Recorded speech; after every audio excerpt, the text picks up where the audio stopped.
नमस्कार मित्रों, आप सभी का स्टडी फॉर यूपीएससी पीसीएस में स्वागत है। और नमस्कार दोस्तों बोलता हूँ मैं, आज मित्रों बोल दिया है। ये बीपीएससी का एक छोटा सा नोटिफिकेशन आया। क्या इसके लिए मैंने वीडियो बनाया है? बिल्कुल भी नहीं, अपना पॉलिटी का लेक्चर होगा। लेकिन बता देता हूँ क्योंकि बहुत सारे मेरे भी होनहार छात्र हैं जो उम्र नहीं पार कर पा रहे थे, इसलिए एग्ज़ाम नहीं दे रहे थे। ये 20 वर्ष के बच्चे भी एग्जामिनेशन दे सकते हैं। लेवल 9 का पद है। डीवाईएसपी के लिए 14 सीटें कुल आई हैं, जिसको आप देख सकते हैं। कल ही बीपीएससी ने अनाउंस किया कि डीवाईएसपी के भी 14 पद ऐड किए गए हैं 71 बीपीएससी में। अब और क्या चाहिए जीवन में? एसडीएम के पद भी आ गए, डीवाईएसपी के पद भी आ गए। 1200 से ज़्यादा पद हैं। पिछली बार 2000 पद थे, वरना 200, 250, 300 पद आते हैं। 68 बीपीएससी में कितने पद थे गुरु? 67th को लोग बहुत बड़ा बहाली मानते हैं, तो उसमें भी इतने पद नहीं आए हैं कभी। अब एक ही चीज़ की गुंजाइश बचती है कि आप कितना ज़्यादा मेहनत करके इन 14 में से एक सीट आप ले जाते हैं। फिर आप भी वर्दी पहन के बताना, हाय गाइस मेरा सिलेक्शन हो गया, इस प्रकार के वीडियो बनाना। तो कृपया पढ़ लें। लेवल 9 के पद आ गए हैं, वो भी डीवाईएसपी के। 20 वर्ष के जो बालक बालिकाएँ हैं वो भी फॉर्म भर सकते हैं। ऐसे बच्चे फॉर्म भरें या ऐसे बच्चे तैयारी करते हैं मुख्य रूप से सिविल सर्विसेज की, जो वाकई सीरियस होते हैं। 20 वर्ष की उम्र में परीक्षा देना भी कोई आसान काम नहीं होता है। तो दीजिएगा बिल्कुल ही, जिनका भी उम्र हो गया हो। 20 वर्ष में अगर आपका ग्रेजुएशन का मार्कशीट या सर्टिफिकेट दोनों में से अगर एक हो आपके हाथ में, तो ज़रूर ही एग्ज़ाम दीजिएगा। अपियरिंग में आप एग्ज़ाम नहीं दे पाएंगे, ठीक है। आज हम लोगों का ये पॉलिटी का 8वां लेक्चर होगा, जिसमें हम लोग क्या सब पढ़ने वाले हैं। बहुत ही इम्पॉर्टेंट टॉपिक, ऐसा टॉपिक जहां से सवाल आने की गारंटी मैं ले सकता हूं। वो है आपातकाल और केंद्र राज्य संबंध में जो समितियां गठित की गई हैं, उनको हम लोग पढ़ने वाले हैं। डिटेल में पढ़ेंगे। यहाँ से सवालों की गारंटी होती है, गारंटी इस हद तक कि एक सवाल पूछा ही पूछा जाएगा। क्या सब पढ़ेंगे हम लोग? इससे पहले के 7 वीडियो भी देख लीजिएगा। 2 वीडियो और मुझे बनाने पड़ेंगे। एक पंचायत से संबंधित होगा और एक वीडियो में सारे संवैधानिक बॉडीज़ जो हैं उसको मैं करवा दूंगा, और आपका पॉलिटी एंड कर दूंगा मैं। मेरी तरफ से रिवीजन वीडियो का पॉलिटी का 10 वीडियो आएगा, और हिस्ट्री उसके पास से हम लोग एंड कर लेंगे। आज हम लोग आपातकाल पढ़ेंगे। शुरू करते हैं राष्ट्रीय आपातकाल, जिसमें हम लोग नेशनल इमरजेंसी और राष्ट्रपति द्वारा जो शासन लगता है, राष्ट्रपति शासन राज्यों में, वो और वित्तीय आपातकाल को पढ़ेंगे। आपको लग रहा होगा आसान टॉपिक। अभी मैं आपसे पूछ लूं कि वित्तीय आपातकाल को कितने महीनों में संसद से अनुमोदित करवाना अनिवार्य होता है, संसद से पास करवाना अनिवार्य होता है, तो फिर आप ऊपर की तरफ देखने लग जाएंगे कि शायद 1 होता है, 2 होता है, 3 होता है। उसी शायद में आपका -1/3 निगेटिव लग जाएगा। मैं आपको ये समझाने का प्रयास कर रहा हूँ कि जो मैं पढ़ा रहा हूँ उसका प्रैक्टिस भी आवश्यक है। प्रैक्टिस भी अवश्य ही कीजिएगा। टेस्ट सीरीज में अगर जुड़ना हो, आज दूसरा टेस्ट संपन्न हो गया है पॉलिटी का। हिस्ट्री का अगला 3 टेस्ट होगा, तो टेस्ट सीरीज में जुड़ना हो तो ज़रूर ही जुड़िएगा। बहुत सारे बच्चे जुड़े हुए हैं और रेगुलर प्रैक्टिस भी कर रहे हैं, वीडियो भी उनको मिल रहे हैं। तो आप भी जुड़ेंगे, आपको भी रिवीजन में काफ़ी ज़्यादा मदद मिल जाएगा। आपातकाल का प्रावधान भारतीय संविधान में डाला गया है। आपातकाल इमरजेंसी का प्रावधान डाला गया है। क्यों डाला गया है? क्योंकि हर देश के साथ ऐसा कंडीशन बन सकता है कि उसको सारी शक्तियों को केंद्रित करके इकट्ठा होना पड़े, एक होना पड़े। ऐसे कंडीशंस बन सकते हैं, कहीं पर आंतरिक विद्रोह के कारण, तो कभी बाहरी अटैक के कारण से ऐसे संभावनाएं हर देश के साथ बन सकता है। इसलिए हमारे संविधान निर्माताओं ने इतना अच्छा संविधान बनाकर भी एक आपातकाल का प्रावधान उसमें डाला, ताकि अगर कोई इमरजेंसी की कंडीशन हो जाए, इमरजेंसी कंडीशन का मतलब ही आपातकाल अपने आप में शब्द ही है कि जब ऐसा कंडीशन हो जाए कि देश की सभी शक्तियों को एकीकृत करना पड़ जाए, तो वैसा भी हमारे संविधान में होना चाहिए। बिल्कुल ही किस तरह? तो कछुए के जैसा, जो अंदर से मुलायम हो लेकिन ज़रूरत पड़े तो इतना कठोर बन जाए कि उस पर कुछ असर ही ना करे। उसी प्रकार का प्रावधान हमारे संविधान में भी है। आपातकाल से जुड़े हुए प्रावधान हमने 1935 के एक्ट से लिया हुआ है, लेकिन आपातकाल के दौरान मूल अधिकारों का निलंबन, suspension of fundamental rights during the emergency period, वो हमने जर्मनी के वाइमर संविधान से ग्रहित किया हुआ है। ये भी ध्यान में रखिएगा। हमने पूरा का पूरा आपातकाल जर्मनी से नहीं लिया हुआ है, बल्कि आपातकाल के दौरान मूल अधिकारों का जो सस्पेंशन है, निलंबन है, वही हमने केवल जर्मनी के संविधान से लिया है। आपातकाल देश में 3 प्रकार के होते हैं। पहला है नेशनल इमरजेंसी, दूसरा है राज्य आपातकाल जिसको प्रेसिडेंट शासन भी कहा जाता है, राष्ट्रपति शासन कहा जाता है, और तीसरा है वित्तीय आपातकाल। अब इसी के बारे में विस्तार से हम लोग समझेंगे। राष्ट्रीय आपातकाल तब लागू किया जाता है, इसमें परिवर्तन किया गया है 44th अमेंडमेंट के पश्चात से। मूल संविधान में जो आपातकाल का प्रावधान था उसमें परिवर्तन कर दिया गया। पहले लिखा हुआ था कि आंतरिक विद्रोह, अब उसको बदल दिया गया क्योंकि सारे नेताओं को पकड़कर इंदिरा गांधी जी ने कहाँ पर डाल दिया, तो उन्होंने डाल दिया जेल में। इन्होंने आंतरिक विद्रोह को बदल दिया कि सशस्त्र विद्रोह से, कि आंतरिक विद्रोह शब्द परिभाषित नहीं है। हो सकता है कोई क्रूर शासक आए जो 2-4 को प्रदर्शन देश में होने लग जाए तो बोले कि आंतरिक विद्रोह हो गया है, हम अब इमरजेंसी लगा देंगे। ऐसी कंडीशंस से बचने के लिए कि दोबारा से कोई इंदिरा गांधी बनकर के इमरजेंसी ना लगाए, ऐसी कंडीशन से बचने के लिए हमारे संविधान निर्माताओं ने आंतरिक विद्रोह शब्द को 44 संविधान संशोधन के द्वारा परिवर्तित करके आर्म्ड यानी कि सशस्त्र विद्रोह, आर्म रिवेलियन शब्द से उसको चेंज कर दिया कि जब तक सशस्त्र विद्रोह नहीं होगा तब तक नेशनल इमरजेंसी नहीं लगाया जा सकेगा। 44वें संशोधन में एक और चीज़ परिवर्तन किया गया कि ऐसा ज़रूरी नहीं है कि नेशनल इमरजेंसी का मतलब होगा पूरे देश में इमरजेंसी। इसको उन्होंने बताया कि नेशनल इमरजेंसी पूरे देश में या देश के पर्टिकुलर किसी हिस्से में भी लगाया जा सकता है। क्लियर? आगे बढ़ें, चलिए बढ़ते हैं, देखते हैं कि क्या क्या है। इंटरनल इमरजेंसी और एक्सटर्नल इमरजेंसी। जब देश में सशस्त्र विद्रोह या आंतरिक अशांति हो तब उसको इंटरनल इमरजेंसी कहा जाता है। बाहरी आपातकाल, जब युद्ध या बाहरी आक्रमण हो जाए तो बाहरी कारणों से आपातकाल लगा है। क्या इन दोनों में कोई अंतर भी होता है?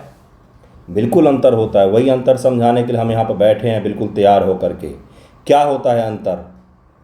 आंतरिक आपातकाल जब होता है तो आर्टिकल 19 का अपने आप निलंबन नहीं होता है, अपने आप सस्पेंड नहीं हो जाएगा आर्टिकल 19। लेकिन अगर एक्सटर्नल कारणों से इमरजेंसी लगा है देश में तो आर्टिकल 19 का अपने आप ही निलंबन हो जाएगा, सस्पेंशन हो जाएगा। ये होता है अंतर, ये आपको ध्यान में रखना है। इससे ज़्यादा डीप में यूपीएससी या पीसीएस एग्जामिनेशन सवाल आपसे नहीं पूछेगा। आगे बढ़ लें। अनुच्छेद 352 के तहत राष्ट्रपति को यह विश्वास होने पर कि भारत या उसके किसी हिस्से की सुरक्षा खतरे में है, वो राष्ट्रीय आपातकाल की घोषणा कर सकते हैं। कौन? राष्ट्रपति जी। क्या अपने मन से करेंगे कि आज मन नहीं लग रहा है चलो आपातकाल लगाते हैं? ऐसा नहीं होता है। मंत्रिपरिषद, मंत्रिमंडल, जब तक मंत्रिमंडल शब्द है संविधान में, एक ही जगह मंत्रिमंडल शब्द लिखा गया है, वो है यही आपातकाल वाले में। मंत्रिमंडल के द्वारा जब तक उनको रिकमेंड नहीं किया जाएगा वो नहीं लगा सकते हैं। यह घोषणा वास्तविक खतरे से पहले की जा सकती है। यदि राष्ट्रपति को लगता है कि खतरा आसन्न है तो बोलेंगे चलो आपातकाल लगाते हैं। संसदीय अनुमोदन, आपातकाल की घोषणा को 1 महीने के भीतर संसद के दोनों सदनों, यही सवाल आज मैंने टेस्ट में ही पूछा था कि आपातकाल की घोषणा को कितने महीनों के भीतर संसद से अनुमोदन आवश्यक होता है। अनुमोदन का मतलब अब आपने लगा तो दिया, अब आप संसद में जाइए, लोकसभा में और राज्यसभा में, वहाँ से पारित करवाइए कि भाई आपातकाल लगाए हैं, सब लोगों ने वोटिंग कर देना है। अब पास होगा तभी आगे बढ़ेगा, पास नहीं होगा तो नहीं हो पाएगा। अनुमोदित करवाना आवश्यक होता है, वो भी 1 महीने के भीतर। यदि लोकसभा भंग हो या सत्र में ना हो तो राज्यसभा को पहले अनुमोदन देना होगा और लोकसभा को नए सत्र के पहले 30 दिन के भीतर अनुमोदन देना होगा। मान लीजिए कि नेशनल इमरजेंसी के समय लोकसभा भी सत्र में है ही नहीं, तो फिर क्या होगा भाई? लोकसभा जैसे ही सत्र शुरू होगा बैठने के 30 दिन के भीतर सबसे पहला काम करेगी कि इसको अनुमोदित दे दी। आपातकाल सामान्य रूप से 6 महीने तक प्रभावी रहता है, लेकिन इसे विशेष बहुमत से हर 6 महीने में अनिश्चित काल तक के लिए बढ़ाया जा सकता है। अनिश्चित काल बढ़ाते रहो, जितना बढ़ाना है बढ़ाओ, इस प्रकार से है इसमें। ठीक है, चलिए आगे बढ़ते हैं। कार्यकारी अप्रभाव क्या पड़ेगा, इम्पैक्ट क्या पड़ेगा, ऐसे पढ़ना है कि जैसे आज के बाद इसको रटना ना पड़े, केवल रिवाइज एक बार कर लें और ख़त्म हो जाए।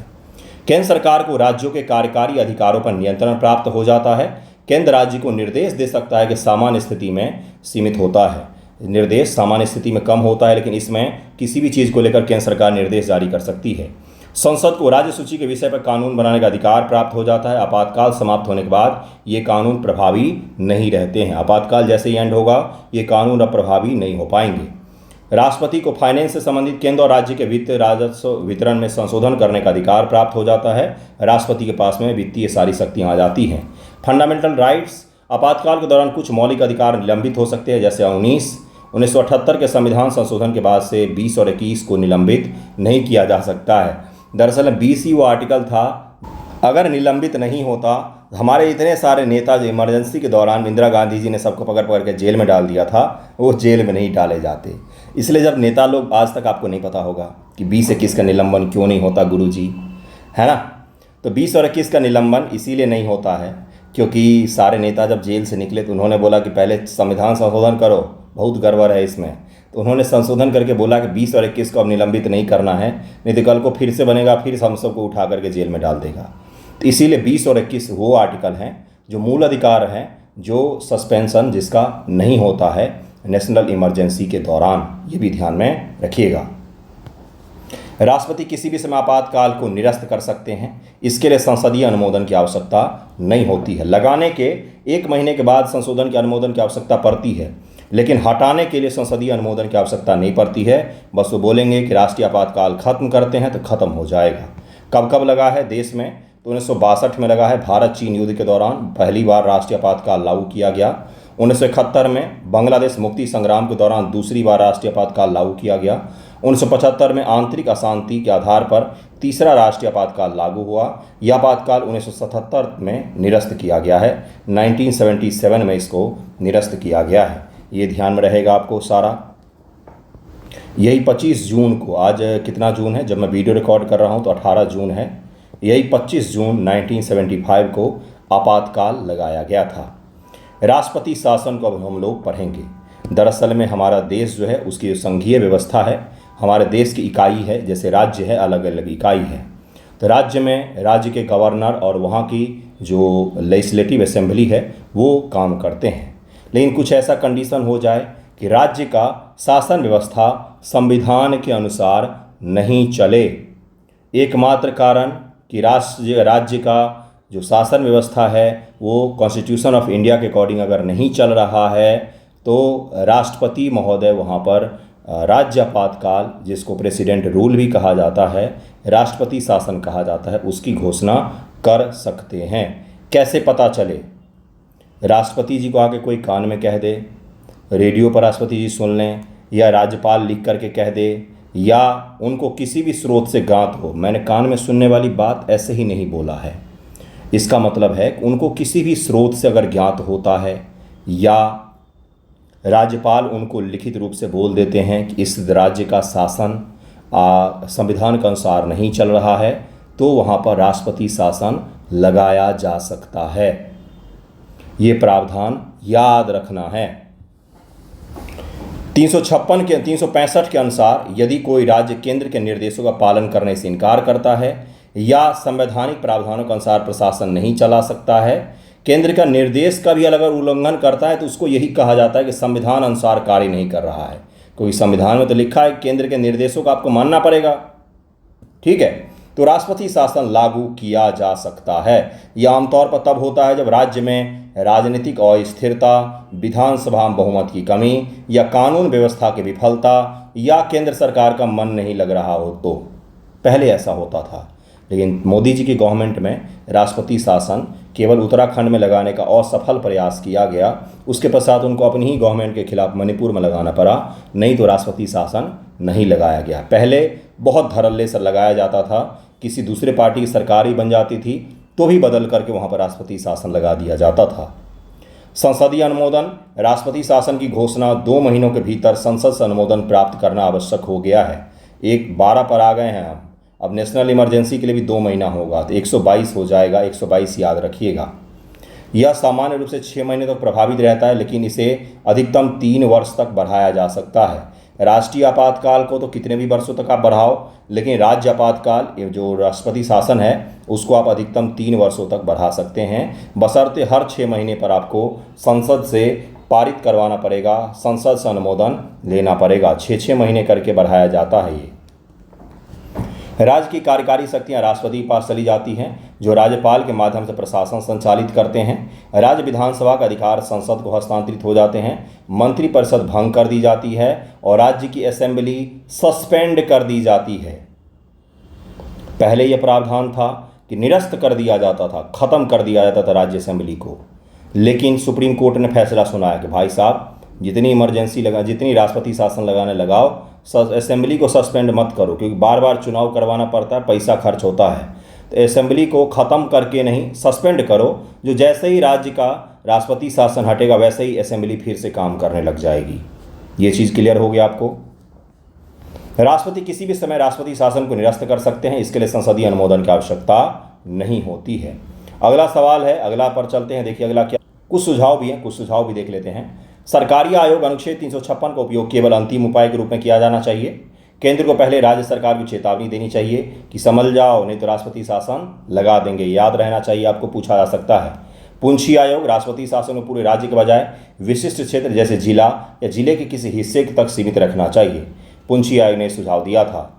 महत्वपूर्ण मामला एसआर बोमे बना भारत संघ 1994। सर्वोच्च न्यायालय ने फैसला दिया कि राष्ट्रपति शासन की घोषणा न्यायिक समीक्षा का अधीन है और इसी के तहत 2016 ईस्वी में जब उत्तराखंड सरकार के यहाँ कांग्रेस की सरकार थी और केंद्र में बीजेपी थी, तो उसने सोचा कि क्यों ना यहाँ पर राष्ट्रपति शासन लगा दिया जाए, लेकिन सुप्रीम कोर्ट ने उसको असंवैधानिक फैसला करार दे दिया था। नेक्स्ट टॉपिक है वित्तीय आपातकाल। वित्तीय आपातकाल का मतलब होता है कि पैसा कौड़ी बिल्कुल ही देश में ख़त्म हो गया है। राज्य की मतलब कि देश की वित्तीय हालत जो है बिल्कुल ही ख़राब हो गई है, तो वैसे कंडीशन में वित्तीय आपातकाल लगाया जा सकता है। 360 के तहत राष्ट्रपति वित्तीय आपातकाल की घोषणा कर सकते हैं यदि देश की वित्तीय स्थिरता या साख को कोई बड़ा खतरा हो। संसदीय अनुमोदन। वित्तीय आपातकाल की घोषणा को 2 महीनों के भीतर संसद के दोनों सदनों द्वारा साधारण बहुमत से अनुमोदित करना आवश्यक होगा। 122। राष्ट्रीय आपातकाल 1 महीने के भीतर अनुमोदित हो जाना चाहिए। राष्ट्रपति शासन 2 महीने के भीतर अनुमोदित हो जाना चाहिए। वित्तीय आपातकाल 2 महीने के भीतर अनुमोदित हो जाना चाहिए। यह अनिश्चित काल तक प्रभावी रह सकता है जब तक इसे निरस्त नहीं किया जाता। केंद्र सरकार को राज्यों के वित्तीय मामले पर अधिक नियंत्रण प्राप्त हो जाता है। राष्ट्रपति राज्य कर्मचारियों, सर्वोच्च न्यायालय, उच्च न्यायालय के न्यायाधीश के वेतन और भत्तों में कटौती का निर्देश दे सकते हैं। सभी धन विधेयक और वित्तीय विधेयक, आर्टिकल 110 वित्त विधेयक किसको कहा जाता है? आर्टिकल 110 प्लस साधारण विधेयक। मनी बिल केवल मनी बिल हुआ, लेकिन मनी बिल में आप साधारण बिल भी ऐड कर देंगे तो उसको फाइनेंस बिल कहा जाता है। तो सभी मनी बिल, फाइनेंस बिल राज्य विधानमंडल द्वारा पारित होने के बाद राष्ट्रपति के लिए आरक्षित कर दिए जाते हैं कि राष्ट्रपति जी जब तक उस पर अपना साइन मोहर नहीं करेंगे तब तक वो पास नहीं होगा। राष्ट्रपति किसी भी समय वित्तीय आपातकाल को निरस्त कर सकता है। इसके लिए संसदीय अनुमोदन की आवश्यकता नहीं होती है। भारत में अब तक वित्तीय आपातकाल की घोषणा कभी भी नहीं की गई है। अच्छी कृपा रही है हम पर। आपातकाल के प्रावधानों का उद्देश्य क्या है? संवैधानिक संरक्षण, संविधान को लोकतांत्रिक व्यवस्था को बनाए रखना, राष्ट्रीय एकता अखंडता को सुरक्षित रखना, वित्तीय स्थिरता बनाए रखना और राजनीतिक स्थिरता को भी बना करके रखना। आपातकाल के प्रावधान 1935 के भारत शासन अधिनियम से लिए गए हैं। मौलिक अधिकारों का निलंबन जर्मनी के संविधान से लिया गया है। वर्तमान में भारत एकमात्र लोकतांत्रिक देश है जहां संविधान में आपातकाल के प्रावधान मौजूद हैं। नेक्स्ट टॉपिक पर चलते हैं। अगला टॉपिक है केंद्र राज्य संबंध, जिसके बारे में बहुत सारी समितियां गठित की गई हैं, उसको हम लोग पढ़ेंगे। भारतीय संविधान में केंद्र राज्य संबंधों को भाग कौन सा लिखा हुआ है? 11। अनुच्छेद 245 से 263 और भाग 12 वित्तीय संबंध में परिभाषित किया गया है। हमारे एडमिनिस्ट्रेटिव और फाइनेंस जो संबंध हैं उसको 2 भागों में, भाग 11 और भाग 12 में डिफाइन किया गया है। इन संबंधों का सुचारू बनाने के लिए कोई दिक्कत आए या कौन से चैलेंजेज आ रहे हैं, समय समय पर अलग अलग समितियां गठित की गई हैं। उन समितियों ने बहुत सारे सुझाव भी दिए। सबसे पहला इसमें हम लोग पढ़ेंगे राजमन्नार समिति। ये क्रम में नहीं है, क्रम में हम लोग अंत में लगाएंगे, देखिए यहाँ पर आपको मैं एक सारणी बना करके ही दे दूंगा। देखिए इस प्रकार से है, जिसमें हम लोग अंत में कंक्लूड करेंगे, लेकिन अभी जो मैं आपको पढ़ाऊंगा वो क्रम में नहीं होंगे, इसलिए बस इसको ध्यान से देखिएगा और याद करने का प्रयास कीजिएगा इसके रिकमेंडेशन को। गठित किसने किया था? क्या भारत की सरकार ने गठित किया था? राजमन्नार समिति ने। तमिलनाडु की सरकार ने इसको गठित किया था। 1969 का दौर है, जब तमिलनाडु गवर्नमेंट के साथ भारत सरकार के संबंध बहुत ही खराब थे। तमिलनाडु में ऐसी ऐसी पार्टियां थी जो देश से खुद को अलग करने की घोषणा करती रहती थी। बिल्कुल सही सुन रहे हैं आप, आज भी वो पार्टियां हैं, डीएमके जैसी पार्टियां। लेकिन हम समझेंगे कि क्या है कारण, तो भाषा उसके पीछे कारण रहा है, और द्रविडियन वर्सेस नॉर्थ इंडियन जो रहा है वो भी एक कारण रहा है, जिसका उन्होंने राजनीतिक रूप से बहुत बड़े स्तर पर उपयोग किया है। वास्तविकता में ऐसा कुछ है ही नहीं। तमिलनाडु सरकार ने, कौन थे राजमन्नार जी? आज तक केवल रट्टा मारा हुआ राजमन्नार कमेटी, राजमन्नार कमेटी। कौन थे भाई? तो ये तमिलनाडु के पूर्व मुख्य न्यायाधीश थे, जिनका नाम था डॉक्टर पीवी राजमन्नार नाम था इनका। उद्देश्य क्या था? केंद्र राज्य संबंधों को, विशेष रूप से राज्यों की स्वायत्तता, संविधान के प्रावधानों की समीक्षा करना, राज्यों को कितना ज़्यादा स्वायत्त बनाया जाए इसकी समीक्षा करने के लिए ये समिति गठित की गई थी, पीवी राजमन्नार समिति जिसका पूरा नाम है। सिफारिशें कौन कौन सी? सुनिएगा सिफारिशें। 356 राष्ट्रपति शासन का उपयोग केवल असाधारण परिस्थितियों में करना चाहिए। इसे लागू करने से पहले राज्य सरकार को चेतावनी दी जानी चाहिए। किसने बोला था? तो राजमन्नार कमेटी ने बोला था। इंटर स्टेट काउंसिल, अनुच्छेद 263 के तहत अस्थायी अंतर्राज्य परिषद का गठन किया जाए, जो केंद्र और राज्यों के बीच समन्वय को बढ़ावा दे। यानी कि परमानेंट आपको एक इंटर स्टेट काउंसिल अनुच्छेद 263 के तहत में गठित करना चाहिए, जो कोऑर्डिनेशन को बढ़ाए। किसके किसके बीच में? केंद्र और राज्य के बीच में। वित्तीय स्वायत्तता, फाइनेंशियल ऑटोनॉमी, राज्यों को अधिक वित्तीय स्वायत्तता दी जाए, और केंद्रीय करों जो सेंट्रल टैक्सेज होते हैं में राज्यों की हिस्सेदारी बढ़ाई जाए। भारतीय संविधान निर्माता जो थे बहुत चालाक थे। उनको पता था कि इस देश को एकजुट रखना बड़ा मुश्किल होगा, तो उन्होंने एक शानदार काम किया कि राज्यों को वित्तीय रूप से स्वायत्तता दी ही नहीं गई संविधान में। वो हर चीज़ कर सकते हैं, लेकिन फाइनेंशियल रूप से उनके पास में कुछ भी नहीं है। आज भी केंद्र सरकार के हाथों में ही सब कुछ होता है। कुछ चीज़ें तो अब हैं, टैक्सेशन वगैरह थोड़ी बहुत हैं, लेकिन हर राज्य को डिपेंड रहना पड़ता है केंद्र के ऊपर में। संघ सूची के कुछ विषयों को राज्य सूची में स्थानांतरित कर दिया जाए ताकि राज्यों को अधिक शक्तियाँ मिले। नियुक्तियाँ, राज्यपाल की नियुक्तियों में राज्य सरकार की सहमति ली जाए। राज्यपाल की नियुक्ति में राज्य सरकार की सहमति ली जाए। आपातकाल, राष्ट्रीय आपातकाल के दौरान राज्यों की स्वायत्तता को कम करने वाले प्रावधानों को सीमित किया जाए, कि आपातकाल के दौरान ऐसा भी नहीं होना चाहिए कि सारे के सारे प्रावधान आप राज्य सरकार के हाथों से छीन लेते हैं।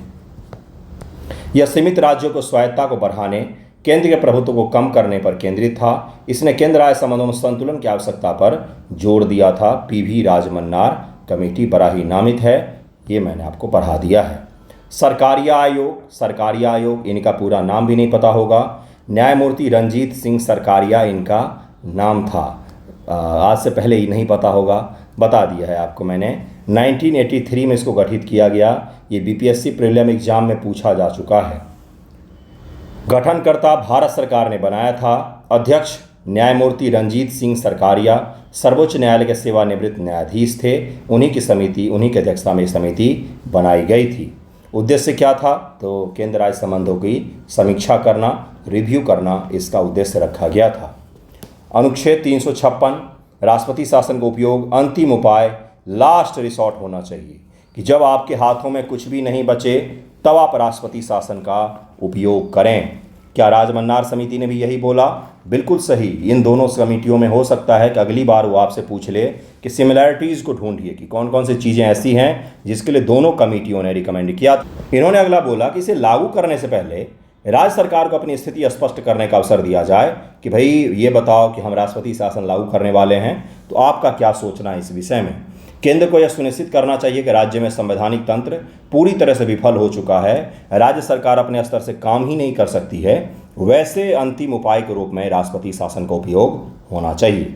राज्यपाल की भूमिका, राज्यपाल की नियुक्ति में निष्पक्षता बरती जाए। राज्यपाल को केंद्र का एजेंट नहीं बल्कि संवैधानिक प्रमुख के रूप में कार्य करना चाहिए। ऐसा नहीं कि केंद्र सरकार जो बोल रही है वही आप कर रहे हो, ऐसा भी नहीं होना चाहिए, बल्कि संवैधानिक प्रमुख हैं आप, कॉन्स्टिट्यूशनल हेड हैं उस राज्य के, तो आप उस हिसाब से काम कीजिए। निष्पक्षता बरती जानी चाहिए, ऐसा ना हो कि बहुत खराब व्यक्ति को आपने राज्यपाल बना दिया है। इंटर स्टेट काउंसिल अनुच्छेद 263 के तहत एक अस्थायी फिर से सिमिलैरिटी आ गया, अंतर्राज्य परिषद का गठन किया जाए। यह परिषद केंद्र और राज्य के बीच नीतिगत मुद्दों पर चर्चा और समन्वय के लिए एक मंच प्रदान करे। वित्त आयोग और योजना आयोग के बेहतर समन्वय स्थापित किया जाए। उस समय में योजना आयोग था जिसको सुपर कैबिनेट कहा जाता था, क्योंकि बहुत ज़्यादा डोमिनेटिंग बॉडी था ये। आज तो नीति आयोग संघवादी बॉडी है, उसका स्ट्रक्चर बड़ा ही संघवाद टाइप का है, जिसमें वो राज्यों को भी अनुमति देता है अपनी बातें रखने का, सबको मिलकर के काम करता है। लेकिन जो प्लानिंग कमीशन था, इसको सुपर कैबिनेट कहा जाता था। अखिल भारतीय सेवाएं IAS, IPS, IFS को बनाए रखा जाए, क्योंकि ये केंद्र और राज्यों के बीच एक रूपता को समन्वय को बढ़ावा देती हैं। आपातकालीन प्रावधान, राष्ट्रीय आपातकाल के दुरुपयोग को रोकने के लिए स्पष्ट दिशा निर्देश बनाए जाएं। सरकारी आयोग की कुछ सिफारिशों को लागू की गई, जैसे अंतर्राज्य परिषद का गठन 1990 में किया गया। अनुच्छेद 356 के दुरुपयोग पर रोकथाम के लिए सुझाव को पूरी तरह से लागू नहीं किया गया। यह आयोग केंद्र राज्य संबंधों को कोऑपरेटिव फेडरलिज्म को बढ़ावा देने में महत्वपूर्ण माना जाता है। और SR बोमई बनाम भारत संघ 1994 मामले में सर्वोच्च न्यायालय ने सरकारी आयोग की सिफारिशों को आधार बना करके फैसला दिया था। अब 2007 में आ गए हम लोग। 2007 में कौन सी समिति गठित की गई है? तो पुंछी आयोग गठित किया गया है, भारत सरकार ने गठित किया था। न्यायमूर्ति मदन मोहन पुंछी नाम था इनका, सर्वोच्च न्यायालय के पूर्व मुख्य न्यायाधीश रहे हैं। इनको क्यों गठित किया गया था? सरकारी आयोग की सिफारिशों की समीक्षा करना, बदलते सामाजिक आर्थिक परिदृश्य में केंद्र राज्य संबंध कैसे होने चाहिए, इसकी जांच पड़ताल के लिए बनाया गया था। राष्ट्रपति शासन को पूरे राज्य के बजाय विशिष्ट क्षेत्रों तक सीमित किया जाए। इसे लागू करने से पहले केंद्र को राज्य सरकार के साथ परामर्श करना चाहिए। राज्यपाल की नियुक्ति में एक समिति की सलाह ली जाए, जिसमें प्रधानमंत्री, गृहमंत्री, लोकसभा अध्यक्ष, संबंधित राज्य का मुख्यमंत्री शामिल हो। इन सभी से सलाह लिया जाए तभी गठित किया जाए। राज्यपाल को 5 वर्ष के कार्यकाल के बाद हटाया न जाए, ताकि उनकी निष्पक्षता बनी हुई रहे। अंतर्राज्य परिषद को और अधिक सक्रिय प्रभावी बनाया जाए। इसे नीति निर्माण और विवाद समाधान में महत्वपूर्ण भूमिका दी जाए। अभी तो केवल साल में एक बार बैठक कर लेते हैं आप लोग, इसको पॉलिसी मेकिंग में स्थान देना चाहिए, ऐसा इस समिति ने रिकमेंड किया था। फाइनेंस रिलेशन के बारे में केंद्रीय करों में राज्यों की हिस्सेदारी को और बढ़ाया जाए। केंद्र योजनाओं में राज्यों को अधिक लचीलापन प्रदान किया जाए। केंद्रीय जो योजनाएं होती हैं उनमें राज्यों के लिए फ्लेक्सिबल उसको बनाना चाहिए। लोकल गवर्नेंस, पंचायती राज संस्थान और नगर पालिकाओं को और अधिक सशक्त किया जाए, ताकि विकेंद्रीकरण को बढ़ावा मिल सके। राष्ट्रीय सुरक्षा से संबंधित मामलों में केंद्र और राज्य के बीच में बेहतर समन्वय के लिए एक मैकेनिज्म बनाया जाए कि कोई राष्ट्रीय सुरक्षा से जुड़ा हुआ इशू हो तो उसमें केंद्र और राज्य मिलकर के कैसे काम करें, इसको लेकर के हमारे पास कोई भी एक बॉडी मौजूद नहीं है। पुंछी आयोग ने आधुनिक भारत के बदलते परिदृश्य जैसे ग्लोबलाइजेशन, तकनीकी प्रगति और क्षेत्रीय असंतुलन को ध्यान में रख करके सिफारिशें दी थी। अगला है वेंकट चलैया आयोग, 2000 ईस्वी में गठित किया गया है। गठनकर्ता भारत सरकार है। न्यायमूर्ति MN वेंकट चलैया, जो सर्वोच्च न्यायालय के पूर्व मुख्य न्यायाधीश रहे हैं। संविधान की समीक्षा करना और केंद्र राज्य संबंध पहलुओं पर अपना रिकमेंडेशन देने के लिए गठित किया गया था। प्रमुख सिफारिशें: संघीय ढांचा को और अधिक संघीय बनाया जाए, 356 के दुरुपयोग को रोका जाए, वित्तीय आयोग को और अधिक सहायता दी जाए वित्त आयोग को, और उसका जो रिकमेंडेशन होता है उसके आधार पर राज्यों को और भी ज़्यादा फाइनेंशियल रूप से इंडिपेंडेंट किया जाए। केंद्र अंतर्राज्य परिषद को नीति निर्माण में सक्रिय भूमिका दिया जाए। पॉलिसी मेकिंग में जो इंटर स्टेट जो काउंसिल है उसको आपको क्या करना चाहिए, तो उसको आपको शामिल करना चाहिए। पॉलिसी मेकिंग मतलब कोई बड़े कानून का बना रहे हैं, कोई बड़ा नीति बना रहे हैं, वैसे में उसको भी शामिल करें आप।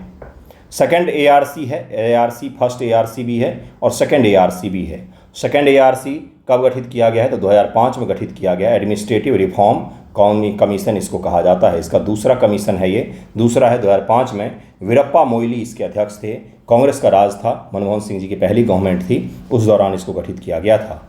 सहकारी संघवाद, केंद्र और राज्य के बीच बेहतर समन्वय और सहयोग को बढ़ावा देने के लिए राज्यों को वित्तीय योजनाओं में अधिक स्वायत्तता और वित्तीय संसाधन प्रदान किया जाए।